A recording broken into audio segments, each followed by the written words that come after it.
Hey everybody, and welcome to Lex's Lounge. So whenever a big election comes around, I often find that the debate over whether 16 and 17-year-olds should vote comes back into the news, at least in some capacity. And I've seesawed on this issue a lot, whether teenagers that are a couple years shy of majority should be able to vote. And I've come down on it like this. I do believe that they are allowed to vote. And I'll explain my thinking. And by the way, if you guys have a contrary opinion, do leave it below because I'd like to hear it. But I think that they should be able to vote. First off, addressing the capacity issue.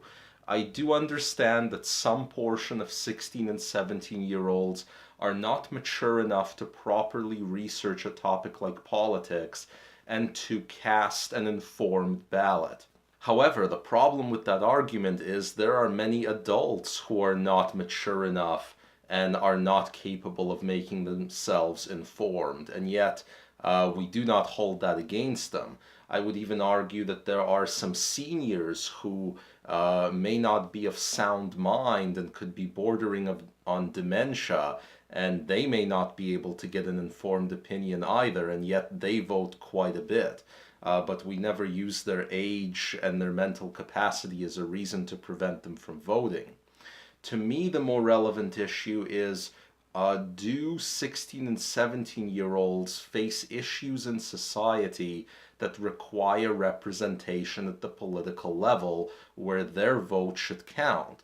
And to that, I think the answer is yes. Most 16 and 17-year-olds hold down some kind of job. It might just be a part-time job that they do during high school, but they do hold it. They pay a little bit of taxes. Many of them have a driver's license. Many pay auto insurance.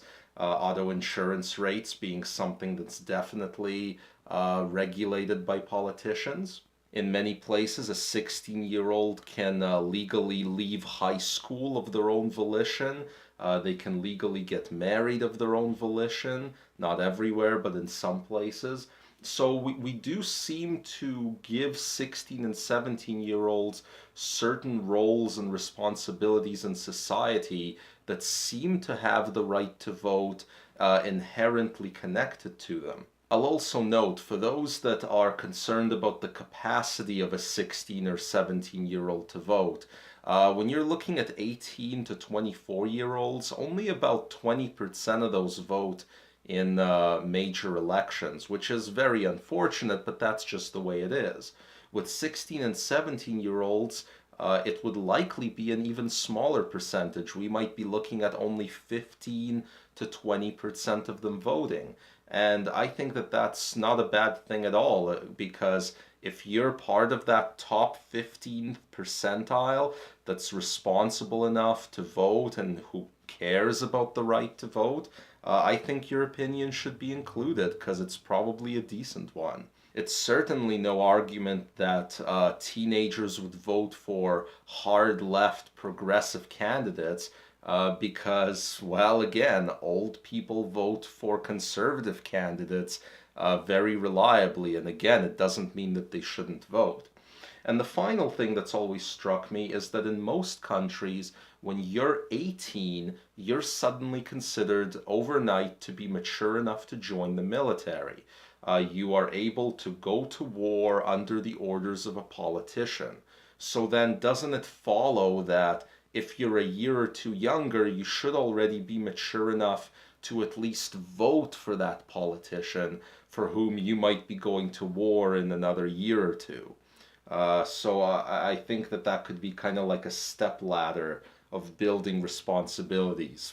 First, you're able to vote, then you're able to join the army a couple years after that. So that's my 2 cents, and be sure that you vote in the next major elections. We got important midterms coming up in the States and a federal election in Canada next year. So more important than the 16-year-old's right to vote is making sure that you always do if you already have that right. So on that note, subscribe, hit that like button, and we'll see you guys all next time on Lex's Lounge when I feel like I got something on my mind.